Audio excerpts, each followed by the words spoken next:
High Level is a full CRM and marketing platform, and I've used some of the best in the SaaS industry.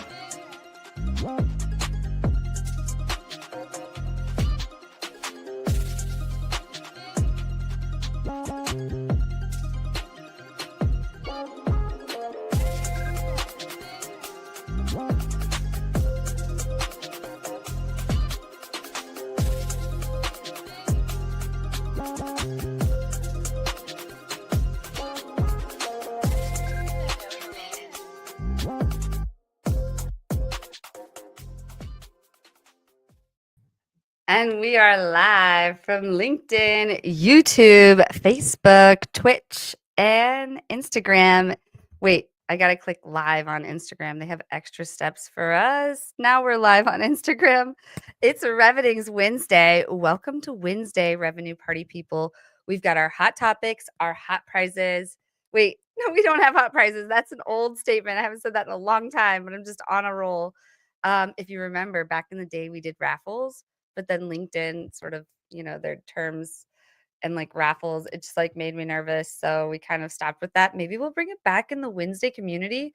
Are you in the WhatsApp Wednesday community? If not, you should absolutely join. It's free. It's got past guests, which we want to make sure we invite tonight's guests. So I can definitely share that link to join in the private chat here in the studio so they can both join. But if you in the audience want to join, just send me a DM. So I can make sure you're a real person, and then we'll invite you to the Wednesday group. But we talk about a lot of things in there: LinkedIn, sales, marketing, going live on LinkedIn, since that's what we do here at Reveting. But what's up? Where's everyone tuning in from tonight? We'd love to hear from you. I'm not seeing any numbers on like YouTube, but I see a few of you there on LinkedIn. AP, what's up? How's it going? You're back.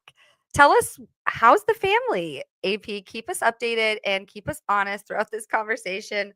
Please, we want to hear from you. But let's get into it because these guests are more interesting than me. So welcome to the show. We have Mellissa Tong here and Mike Busby. Thank you so much for being here. Welcome. Let's go. Thank you. Yeah, let's do this. So if you both could share with the audience a little bit about yourself, tell your full life story from birth to what brought you to now in good old-fashioned Wednesday style. We'll put a 2-minute clock up. Mellissa, could you kick us off? Yeah, absolutely. So I don't know if you guys have heard of this phrase. It is called your biggest pain can become your biggest gain. So growing up, I never set out to be doing what I'm doing now. And I came from a household where emotional connection wasn't really there. Meaning, my parents loved me, but they never really were able to show any, like, show it, just couldn't show it. So I always felt like there was a barrier I didn't know how to cross, although I had friends. And that went on until grad school.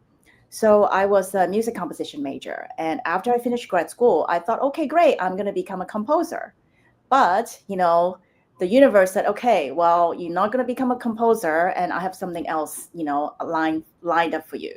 So I got yanked out of the, sort of music industry. And then I was hired to be a TV newscaster and reporter. So after I arrived in the newsroom, they said, okay, besides anchoring the news, you also have a 5-minute human interest segment every day. We don't care what you cover, just bring something back that is heartwarming, that is fun, that is entertaining. So in those 4 years, I interviewed thousands of people and ended up crafting over 1,200 on-air stories. And it was through that job that I finally realized how to truly connect with people emotionally. Because like I said, I never really learned it, and I didn't know that was what I'm missing. So fast forward, I became a movie producer after that, and then, opened up my own agency in 2000 and have been, doing a lot of TV commercial work, branded content, and now I do a lot of consulting work to truly help people find, craft, and tell their story to advance their careers and businesses. I have 7 seconds left. Amazing. I love your timing. And thank you for sharing and going in depth about your actual personal story, because that gives us like the full Mellissa. Now we all need to go check out your LinkedIn to get even more information. So I don't know if someone's out there, tag Mellissa so y'all can just Yeah, click on please. it. Thank you. Yeah. And then, Mike, could you tell your full life story in 2 minutes? Absolutely. Absolutely. Game time, right? Nice. What's up, everybody? My name is Mike. I'm the founder of Freedom Sales. We help business owners get off sales calls and do more of what they love. And my story is simple. I grew up in Maryland, where I was a kid who loved to do what he wanted. With a lot of entrepreneurs, I valued freedom.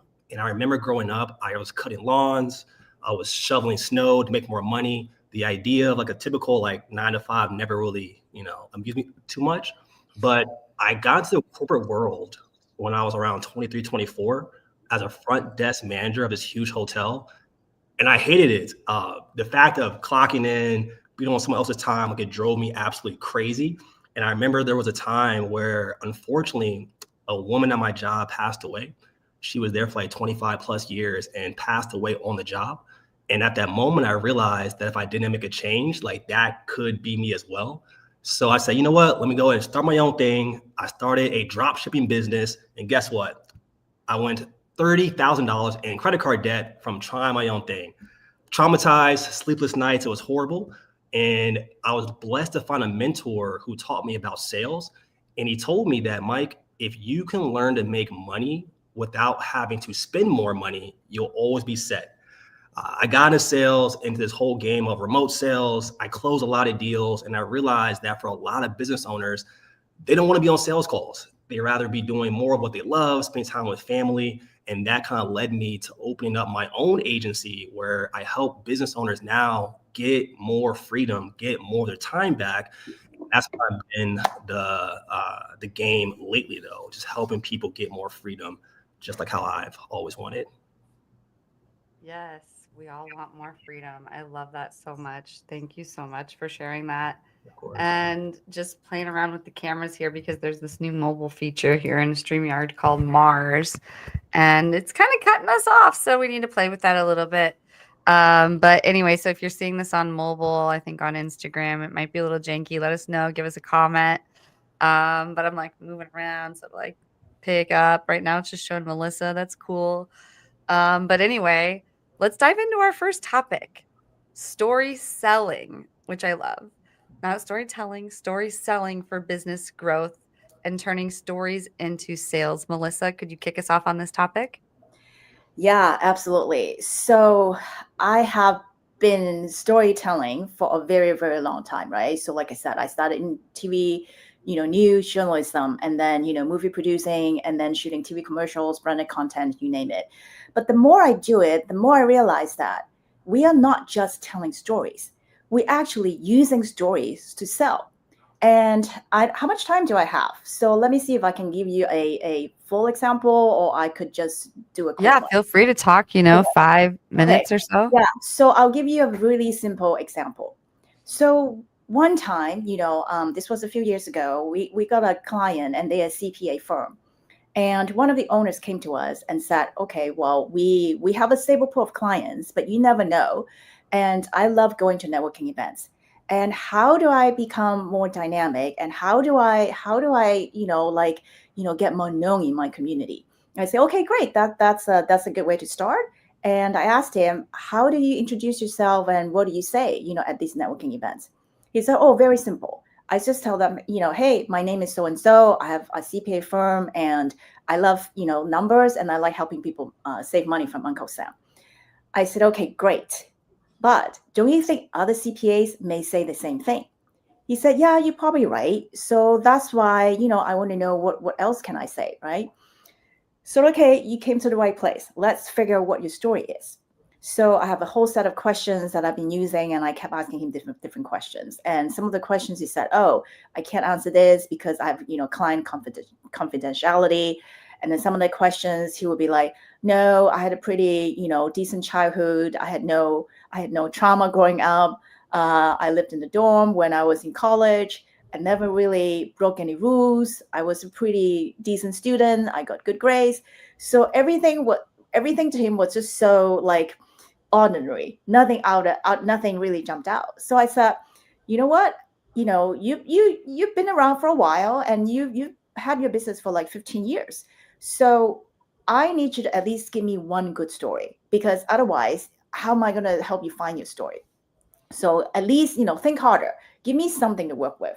So I said, we're not going to leave, until you really give me a good story. So I kind of left him alone, and I could see that he's kind of like starting to stress out and say, oh, I don't know what to say. Say, just take your time. Just go off in a corner, and then just kind of, just think about it, and just, meditate or do something to help you, recover some of the stories. So after 20 minutes, he came back. He said, oh, wow, I got something. And if you did not push me this hard, I have never shared this story with anybody. And this story was actually, got buried deep in my psyche, because for some reason I must have blocked it off. And like I said, I never shared it, and it never resurfaced until now. And I say, okay, what's the story? He said, well, it happened when I was 9 years old. My father was audited. And I remember standing in the hallway, watching him go back and forth, trying to get his paperwork ready. I say, wow, that's a pretty impactful story. I say, well, don't you think somehow subconsciously you already decided that you wanted to become a CPA? He said, oh, I never thought about it. I always knew I wanted to do this, but I don't know where that was coming from. I say, well, I think pretty much, at 9 years old, because you don't want people to go through what your father went through. I say, okay, from now on, stop saying that, you're CPA, I have a CPA firm, I love money, I love helping people save money. Stop saying all of that. From now on, when people ask you, oh, what do you do? Just simply say, yeah, can I share my personal story with you? And just tell the story. That's it. And let's just see how it goes.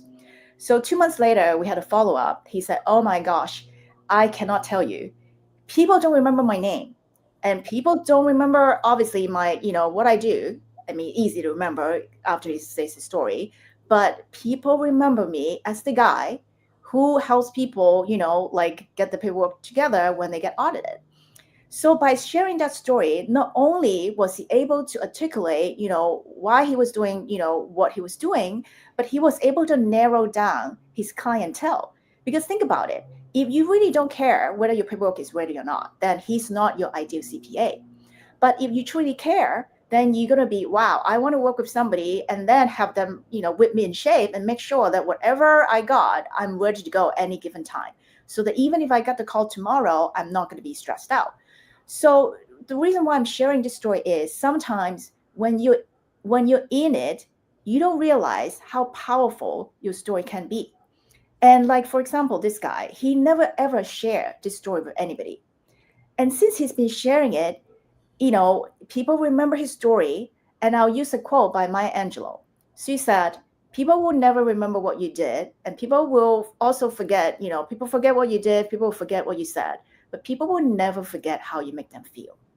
So if your story can make people feel a certain way, and also it has to be relevant to your target audience. So if you can make them feel something, and if your story is relevant to your audience, then they will remember you for a very long time. And even if they don't buy from you right away, so that's the power of story selling. And that's why I started to change storytelling to story selling. Because the whole idea is really finding the one story that can help you propel your business and take it to the next level.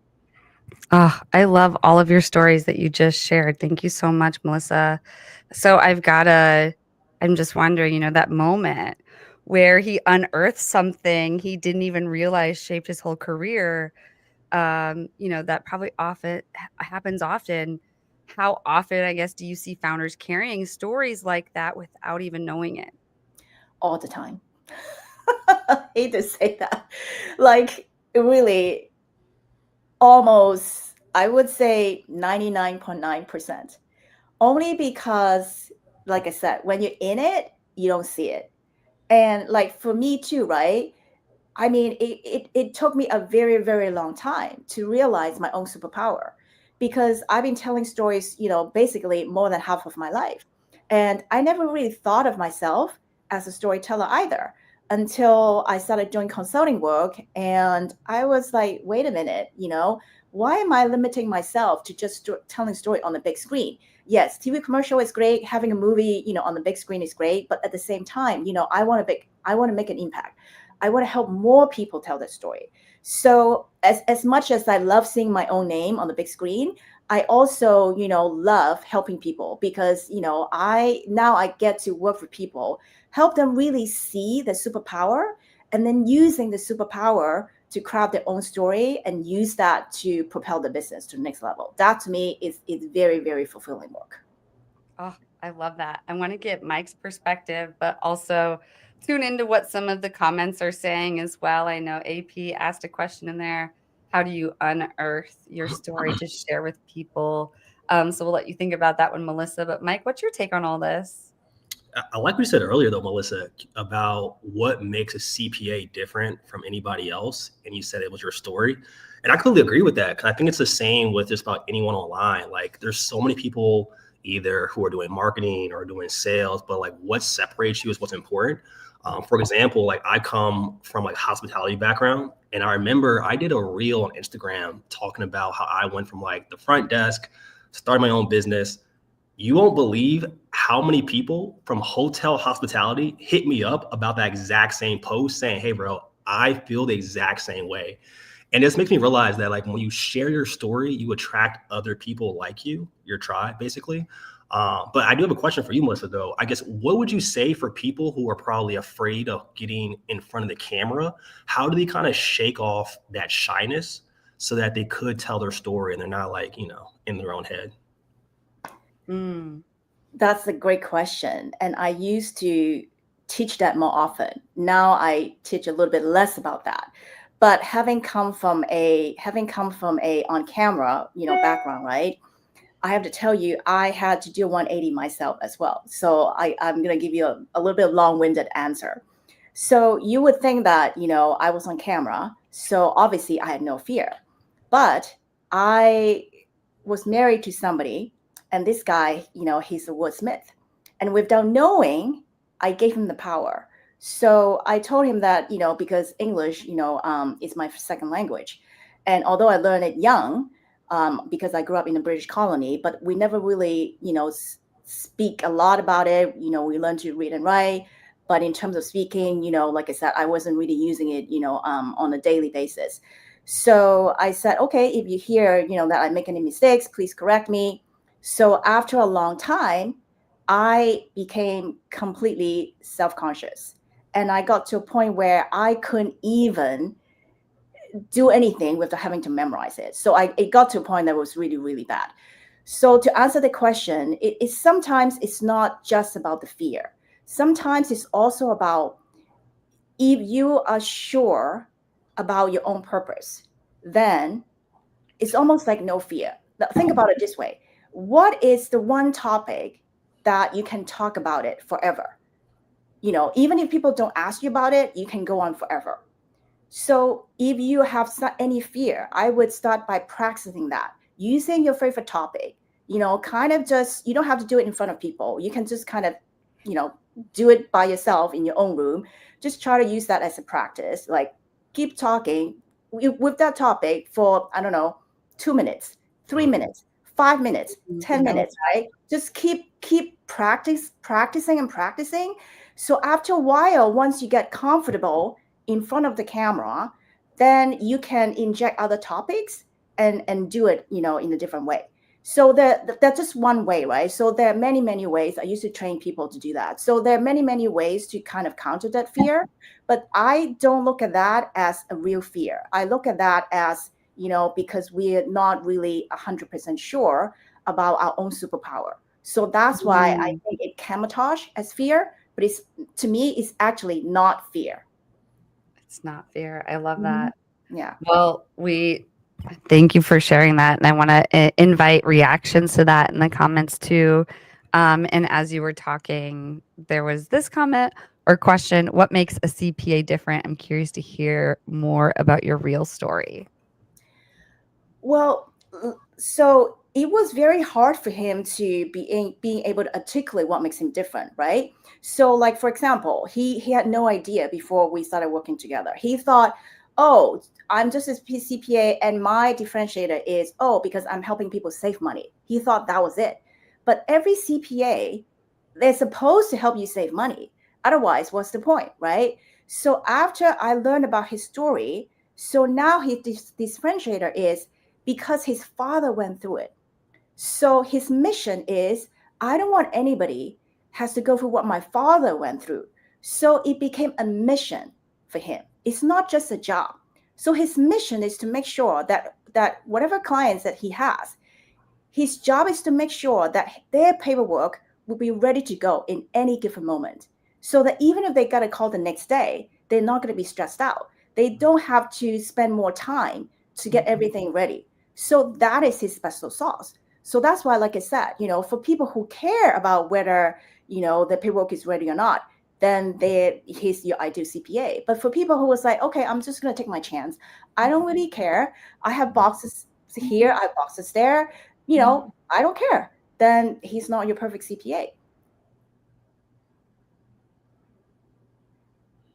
On mute. So thank you for answering that. I think that's such an interesting story that you have. You have such an interesting background. And thank you, David, for bringing that out and asking that question. But back to sort of what you were talking about earlier, Mellissa, what shifted for you internally when you realized the fear wasn't really about English? It was about not owning your purpose yet.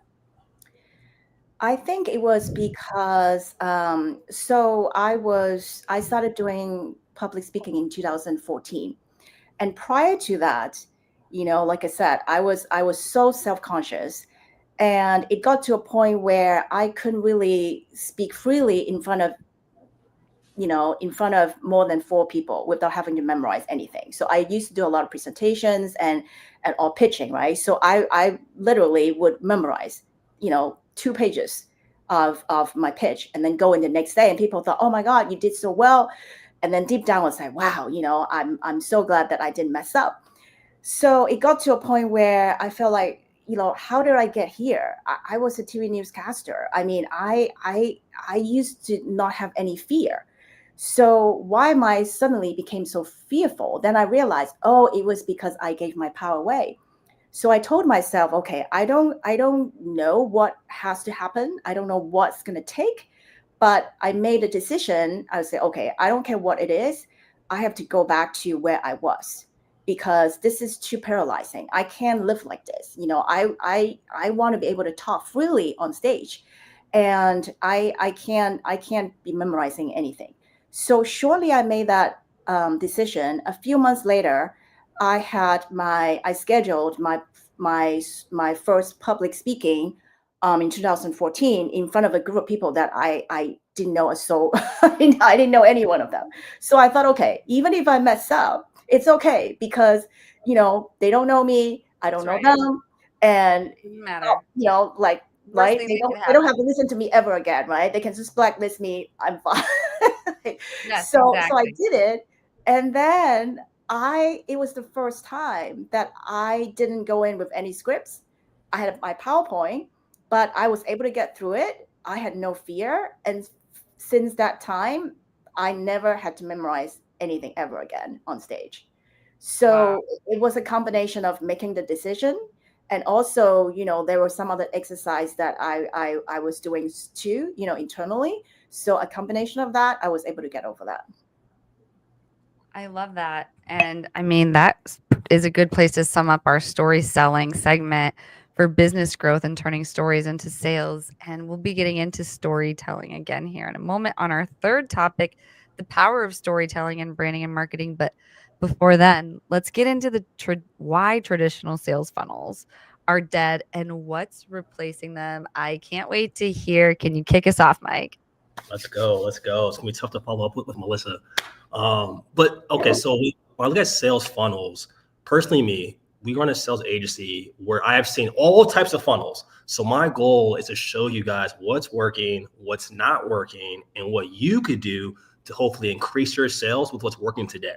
So first off, right, when you think about like a sales funnel, in its simplest terms, I'm sure we've all been to the food court and you've seen someone handing you like at the Chinese restaurant, maybe a little sample of orange chicken, right? You maybe get the orange chicken, you try it, tastes good, you hop in line, you grab the food, the upsell you on a drink probably, right? Like that's a traditional, like a funnel in its simplest terms. But the problem is now is that sales funnels are definitely evolving. The traditional funnel of maybe 5, 10, 15 years ago, where maybe you went to a site, you bought a low ticket product, and then they upsold you to a high ticket is dead. It's not working. Don't try it. The buyer now is way more sophisticated. And to kind of paint home the example, when I talk about funnels are evolving, I'm sure everyone in this audience remembers Blockbuster. Movie rentals. You go to Blockbuster. Absolutely. On every corner. And that was the way you found movies, right? You didn't know what was out. You just went to Blockbuster. You scanned the aisles. You found what you liked. You took it back home. You brought it back. Like that was the funnel of movie rentals like 10, 15 years ago. But now, where's Blockbuster, right? You never hear of it. It's gone. It's extinct. But now the funnel for movie rentals is what? You go on your app, you go to Netflix, you scroll, you watch, boom. Blockbuster to Netflix removed the friction to create a easier funnel, right? Same thing for grocery store. Like for me personally, I love Instacart. I hate going to the grocery store. It's like my arch enemy. It's boring. It's tiring. I hate going there. But that was a funnel back in the day for you to buy groceries. Now, your phone, buy it, done, quick.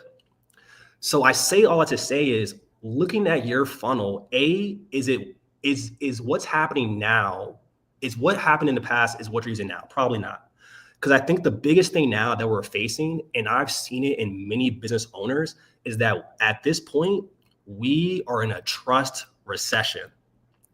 And I'm sure both you guys, everyone listening, can imagine how much trust is at an all-time low. You got AI doing fake stuff nowadays. You don't know what's real, what's fake. People giving fake testimonies. People are being courses. Terrible stuff is happening where it's very hard to trust people. But the funnels that I'm seeing that are really taking business owners to the next level is very, very simple. And there's two of them. Because right now I work with a client where this month, literally, we did $285,000 for their program. And they did this new model that's very popular now. It's a 5-day challenge. So where essentially the funnel goes like this. They invite people to a masterclass or your typical webinar. They go to a masterclass. By the end of that hour, we'll just give game, so much information. They sell them on a 5-day masterclass or a 5-day mentorship. Tickets could be anywhere from $97 to $297. But here's the thing, right? On that 1-hour class, they're building trust, they're building value, they're building credibility. And they do this for 5 weeks straight to lead to a 5-day mentorship, which is totally free or with a ticket. And then they give more value. And at the end of all that is when they finally pitch their high ticket coaching program for $5,000, $10,000, $15,000, $20,000. But check this out. That's 30 days of just giving pure value. That what I'm seeing now is like the easiest way that I've been able to help clients when it comes to having sales teams. Because when I went to a Grant Cardone conference recently, if y'all know Uncle G, he used to say back in the day, like 5, 6 years ago, that it takes 5 to 7 touch points for a client to buy. Guys, do you know how many touch points it takes today? This is literally from Forbes. I got it like two weeks ago. Wow. It takes 15 touch points now, 15 Yep. for a client to want to buy. I was going to say 16.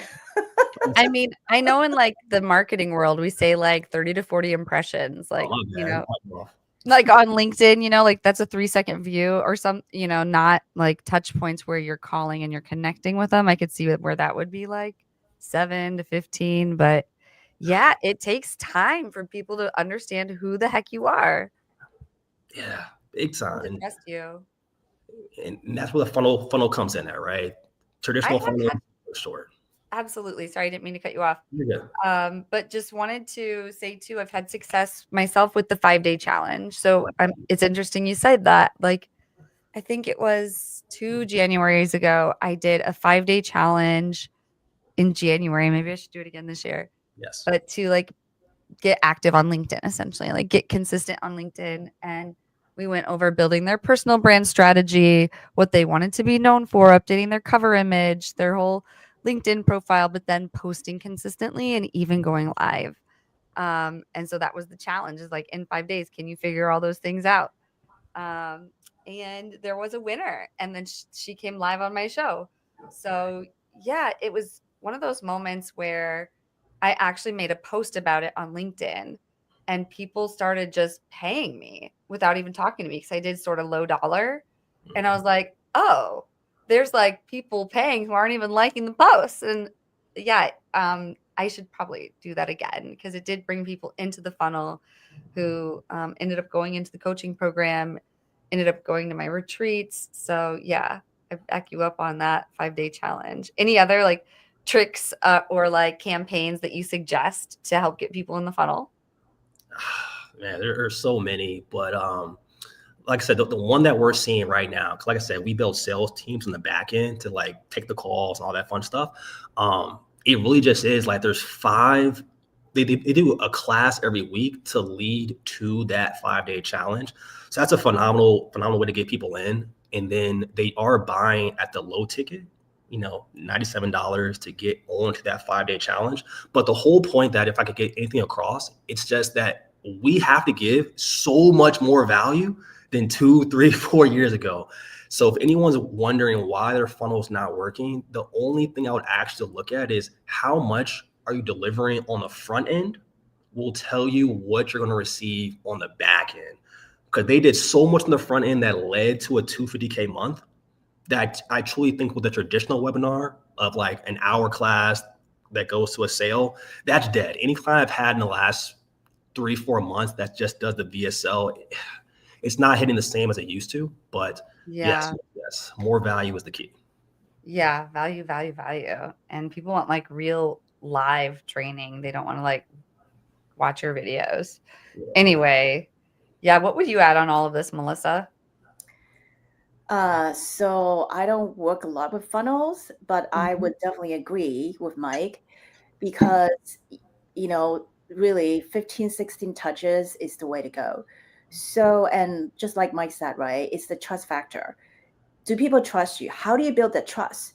So telling story is a good way to build that trust, because you're sharing about your backstory, you're sharing about what makes you who you are, you're sharing why you do what you do, you're sharing what makes you different, you're sharing all of that.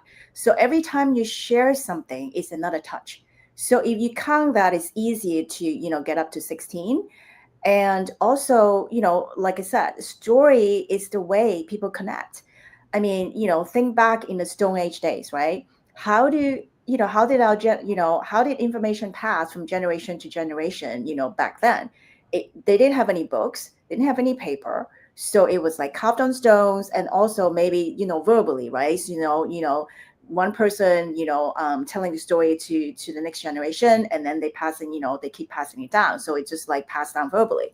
So, I mean, there's so much power and so much value in the story. I think people kind of nowadays forget, and people like to take the easy route, right? Oh, I'm just going to type something in ChatGPT and see what it comes up with.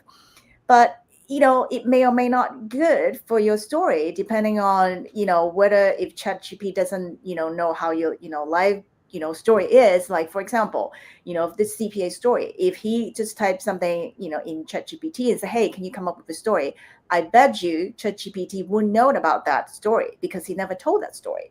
So he would have a very, very different brand story to share with. And so his story may not create the same, impact or the same interest to attract potential clients. So like I said, I'm a story seller, so I wholeheartedly believe in story. And not just to believe it, there's studies show that people only remember 5 to 10% of data versus 65 to 70% of stories. So to me, stories king. Tell your story. Nice. There's an old saying, they say stories sell and facts tell. So Exactly. Yeah, that's our tagline. Yep. And stories go back to prehistoric time, right? Like people were Exactly. drawing pictures in Right. caves. We have what stories and Bibles or whatever these religious documents are that just like control bodies of people. So stories are extremely powerful. Yep. What do the people remember of stories? I don't know. Is it the villain? Is there a certain component? Like, what do you think it is? Well, I personally do not use that formula only because I write screenplays as well. And I think in business, you don't have to assign and say who's the hero, who's the villain. I don't think of my customer being a villain. I'm obviously not not a villain. So I would say, in terms of crafting a business story, I don't use that formula. In screenwriting, absolutely, right? But in business storytelling, nobody has to be a hero, nobody has to be a villain. You just have to really figure out, what resonates, right? Like for example, your story has to be relevant to your target audience. So this Yes, CPA, amen. right? It sure His does. story is relevant to Messaging, us, even in right? your funnel, if your messaging is off in your funnel, Exactly. like It's not if going to your work. landing page says Uh-huh. that you offer LinkedIn services, but then they get down the funnel and it's really about email marketing, then we're like, what the heck? Yeah, exactly. Exactly. So it has to be relevant. So this guy, like I said, I'll go back to example again because he's serving, like his clients, he's helping people save money, and he witnessed how his father was audited, and it was just, it was causing a lot of stress within the family, and he decided to, okay, I'm going to do something about it, and he did years later. So that story is relevant to his target audience. So that's why it works. If he's telling a story that has nothing to do with, getting audited or anything, then it's not going to resonate because, like, what does it do with what you're trying to sell me? Exactly. So, how would you wrap us up, Mike, on this topic? I mean, we got back into stories, which gets back into the trust thing. I loved your whole like trust recession thing, but like why traditional sales funnels are dead and what's replacing them. I can see why you said that because of trust, like no one wants to be. I even wrote a parody on TikTok, if you follow me on TikTok, about the cold pitch slap on LinkedIn. Like, no one wants a cold DM coming at them that is like not relevant to them. I will admit I've gotten a cold DM and I have bought from it, but it was highly targeted. It was highly relevant.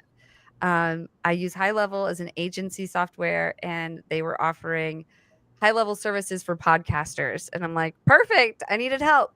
So they found the right person, but so maybe that's not a good example. But yeah, I don't know. Wrap us up on the whole funnel part of it, and how do we move forward with this? Absolutely. So human connection beats anything at the end of the day, right? In this world of AI we're living in, you don't know what's real and what's fake. But for the beginner, the business owner who's like just getting started or like just getting going, voice notes are probably your best friend. But I think like the simplest funnel, right? It would be post on a story or piece of content, do a call to action that goes to your DM, send this person a voice note saying that, what's your story? What are you about? What's your challenge? What's your goals? And then lead that into a sales call is the easiest funnel for beginners. You don't need any money to do it, but to keep it simple, if you're trying to turn something into a funnel or make it easy for yourself, human connection is the best option for you to go with. Yeah, I would agree with that. And also another piece I would add to that would be really dig in and figure out why you do what you do. Because, you may have good days as a business owner and you may have bad days. And if you don't really understand why you do what you do, then on the bad days, you'll be like, okay, well, I'm giving up. This is too hard. I have trouble getting clients, or the messaging is not working, whatever reason, right? But really understanding why you do what you do and what makes you the best person to deliver that kind of service to your client would really help you, sort of beat out your competitors. 100%. Well, thank you both for sharing on both of those topics. We still have two more hot topics, similarly related: the power of storytelling and branding and marketing, and how to drive big revenue growth without spending, that we need to get through quickly. And we will do so right after this brief message from Cherry Assistant. This is Mike, also known as Clean with Mike on Twitter. Mike hired a virtual assistant from Cherry Assistant about 2 years ago. Now he has a $50K per month business, fully managed by a remote operator in South Africa. His VA from South Africa does the following: closing inbound leads on the phone, Yelp and Google and Facebook, manages his CRM on Gulf High level, deals with rescheduling, cancellations, any issues, hires and manages the cleaners, and sends them daily reports and updates. Mike has a fully cash flowing business managed by a remote operator for only $8 an hour. You can also hire a US equivalent worker in the Philippines, South Africa, Latin America for a fraction of the cost with Cherry Assistant. Be like Mike and grow your business with offshore staff. So if you're listening to this on podcast, on screen right now, we're showing lead generation services, CRM management, prospecting assistance, sales presentation preparation, data entry and cleanup, customer support, project management assistance as some of the services they're offering over at Cherry Assistant. Also, if you go over there and you do end up booking a call with them, let them know that you heard about them through WinsDay for $250 off your first month. But let's get into our third topic: the power of storytelling and branding and marketing. So we've talked about this a little bit. What more would you add on that, Mellissa? I would say, really, there's so much power in storytelling. And I'll give you an example. So, we were hired by a nonprofit to go to Niger. And the reason why is because they want to raise more money, and they are a nonprofit that drills wells in Niger, West Africa, so that women and girls don't have to walk miles to bring water back to the villages. So I don't know if you guys have seen pictures, where women have these jugs on top of their heads and they're walking, and they really carrying water. And sometimes they have to walk as far as 4 or 5 miles just one way. So I got there, and after talking to the local NGOs, I realized that, wow, the story is actually much bigger than just the hardship, and here's why. So Niger is a Muslim country, so it is a woman's job to go get water. And because of that, the mothers would take all the girls with her. So that means the girls will get yanked out of school, and they don't have a chance to really stay in school and become educated. So when they can't stay in school, they become a liability to the family. They get married off at 14. And because they don't practice contraception, so they keep giving birth to babies, and the babies keep dying of contaminated water. So it's a vicious cycle. I was speaking to a woman who was 39 at the time. She gave birth to 9 children, only one survives. It's really, really heartbreaking. So when I came back, I told them, look, it's good to be covering, hardship, but if you really, really want to make an impact, and if you really, really want people to open up their wallet and give you more money, we have to talk about the impact of having more wells in the community, in just talking about the hardship. So luckily they listened. So we changed the story from hardship to impact, and the result was a 3-minute short documentary, and they were able to raise 390,000 in a 3-hour live fundraising event. So again, the reason why I'm sharing this story is because story, really figure out who you're trying to target and the kind of story you can tell to make the biggest impact. Really go for the biggest impact. But like I said, the story has to be relevant and has to resonate with your target audience. So that's the tricky part, because a lot of times, people say, oh yeah, I can tell a story, but it's not about telling a random story. It's talking about telling a calculated story that pulls all the information about your business together so that you can make the most impact. Yes, such a important point to bring up, because when you don't have your strategy down and you don't understand your audience or your messaging, you can tell stories all day and nothing's Right. going to It's not going to happen. do anything for you. Yeah. So let's see, we've gotten some comments. Let's see, the power of storytelling. Wow, don't tell random stories. Yeah, they should be calculated stories. I love that whole suggestion. Thank you for that. So, so the shift from like hardship to impact, that's such a powerful pivot.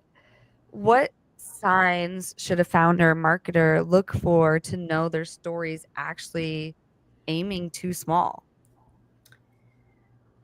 Okay. I'll share this. So I talk a lot about this. I do a lot of workshops and presentations for different organizations. So when they bring me in, I always, share this point. You have to look at your products and service. It doesn't matter, whether it's a product or service, but what can your product or service do for your clients? And how is that going to make their lives different or better?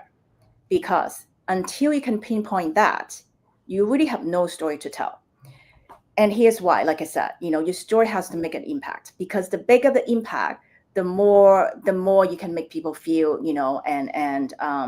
and make them, want to find out more about your products and services. So really dig in and look at, okay, what is my product doing for my client? And how is my product or service going to help my clients live a better life, or help them make a bigger impact in whatever they're doing? So you kind of have to put on a different hat. Instead of just looking at your own business, you almost have to kind of cross over to the other side of the street and look back at your business and put on a different lens to really examine, what can your products and services do for your client, and how are you going to impact their life? How are you going to make their lives better? If you can answer this question, then crafting a story about it will become easier. Yes, 100%. I agree. What's your take on all this, Mike? I'm on the same page, because one thing I'll tell my sales team is, like, when we're on these calls, like I said, story, sell, facts, tell. But rather than like telling someone how the product helps them, what's like a testimony or a story that can be told? And every time like you're talking to Mellissa, I keep thinking about, man, this is why having testimonies that like relate to the client's story is so dang powerful. And I'm probably gonna tell it tomorrow to my team. But yeah, I think you're hitting the nail on the head. I'll just add that if you have testimonies of a client where their story matches what they're going through, showing them is so powerful to kind of get them to convert. It really is. Yes, that's such a great point. Oh man, so much we could get into in stories here, but let's dive into how to drive big revenue growth without spending a dime on ads. So, can you kick us off on this one, Mike? Absolutely.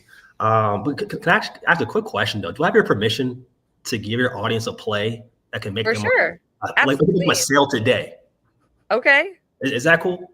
Yes. Okay. Because they say information without execution is useless. So I promise you, if someone runs this play right now, you're gonna make some money tonight, like today. So what I want to run you guys through is this really fast. When I got into the coaching and consulting world, I had been selling for someone else's offer for like 2 years straight. And I was so nervous to start my own offer. But one day someone told me an amazing play. And I basically went on my story and I put this exact words that someone right now could do literally ASAP. And I said, I want to help the next 3 people make $2,000 from remote sales in the next 30 days. My first time ever doing this post. I put it on my story. 2 people DM me and I hopped on a call with them. One of these people was somebody who was following me for almost 2 years. And to Melissa's point, I have been telling my story of going from front desk to running my own agency. And surprise, surprise, someone had been watching that story for 2 years. And the moment I did that call to action on my story, we hopped on a phone call, we went through the sales process, and he paid $4,000, my first high ticket sale on that call right there, right then. I was lit. And I ran that play for like a month straight off my organic audience, straight off just, like I said, having my story, hop on a call, and bam, it was simple. So for anyone listening, if you're like, hey, I'm trying to get a sale today, I still run this play even right now. By just doing that call to action on your story, I want to help 3 people, insert goal, insert timeline, XYZ. And if you guys need some help, you can follow me at mbusby_. I will send you this exact thing. But to answer the question, how do you drive revenue without ads? That was it right there. I spent $0 to get that first 2 or 3 clients, but I already had a decent organic following. So to Melissa's point, keep telling your story, keep doing your thing, but to keep it simple, do that call to action on your story, and you will see so much growth off people who are already in your funnel, already in your ecosystem. It would go crazy for you. Yeah, Yes. I want to piggyback that. I absolutely agree with this Please. strategy. I have not done it myself, but I also want to caution, because there are a lot of like fake stories out there. So whatever you're saying, make sure that your story is true or authentic, because there's just too many coaches out there that are just saying, you guys have all heard of it. Oh, I went from bankruptcy to this. I went from homeless to this. Unless you really went through it yourself, otherwise it's not true. So don't say anything and claim anything that is not true, because it's going to come back and bite you. So definitely use that strategy. As long as your story is true and you can back it up, by all means, like do a lot of call to actions.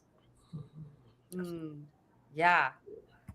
And just be super clear on them. Make it really easy for people to do whatever it is you're asking them to do, right? Like, don't give them like a form with 20 different fields on it, or I don't know, make them go talk to a number of different people just to get a price or something, just like I don't know, at Reveting, we put our pricing right on our website, so you can at least get a little feel for it before you hop on a call with us, or you can just like buy it right there on our website. That's my school of thought. I feel like that helps build trust, is just creating some transparency there for those people who want to shop online. But anyway, what more would you both add on this before we close out the show with the guru of the week? I'll just end it out with that point of obviously once you've run that play, hopping on that phone call is so powerful. Like, even today in 2025, having a genuine conversation with someone is the easiest way to convert a sale. And if anyone's out there like, oh my God, Mike, like how do I go from that call to a sale? Like, I got you. If you shoot me a follow at mbusby_, I have a completely free guide to go through that sales call and recordings of me going through sales call. I'll send it to you. I got you. But if you believe in what you're saying, that conviction will likely push that person over the line, because it's not what you say, it's how you say it. And if you have great stories, like Melissa said, it should be a done deal. It's not what you say, it's how you say it. And people remember how you make them feel, not what you say. But anyway, yes, this has been such a really great conversation. But before we go, we still got to do the guru of the week. So in good old fashioned Wednesday style, I'm going to be exiting the screen. If you could both tell us why we should go follow your gurus of the week. Well, I want to say, well, actually, it's yeah, okay, now it's right. So I follow Gary Vee only because to me, he whatever strategies, his take on things is really refreshing. Sometimes he went from selling wine to a full-on ad agency. So I think there's a lot of gold in there, and sometimes you may think, oh, his take is a little bit different, than a lot of people in marketing.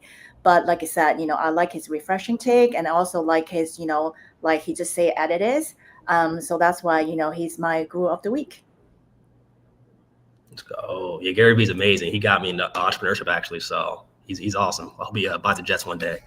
But for me, it's Chris Du, and in this crazy world of sales, I respect the people who aren't salesy.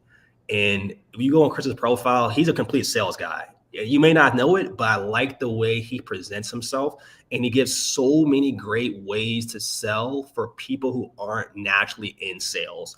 So I'm always a big fan of helping the complete beginners, people who are just getting started. Chris's information is great for people who are introverts, people who don't like to hop on calls, people who don't want to express themselves. He has a great way of explaining that to people, because I'm naturally like extroverted. But he's a great person for someone who's introverted on how to do sales without being salesy. Yes, sell without Being salesy. I love that. This has been a really amazing conversation. But before we go, we want to hear a little bit more from you. David's already asking in the comments about Mike how people can reach you.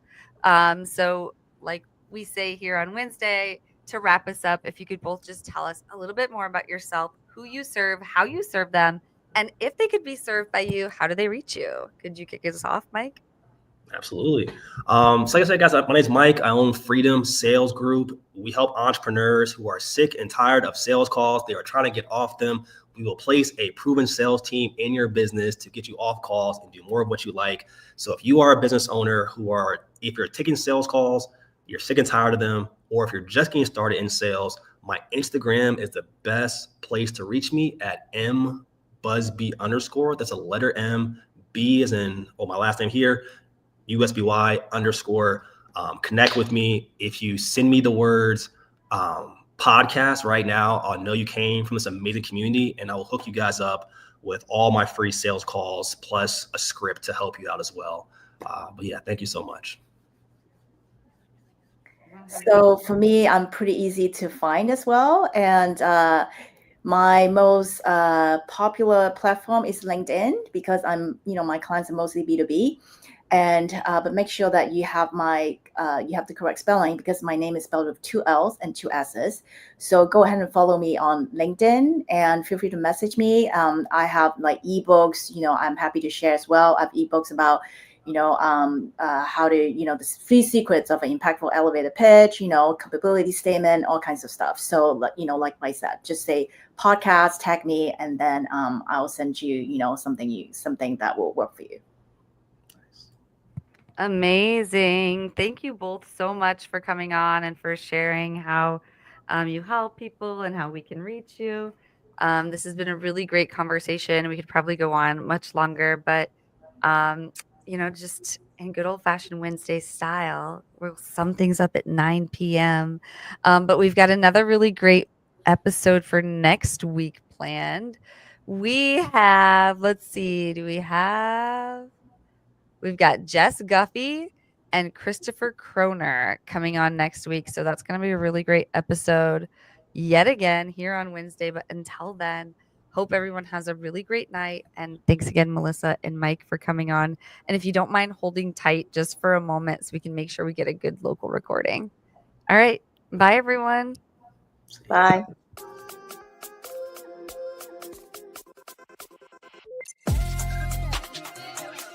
What?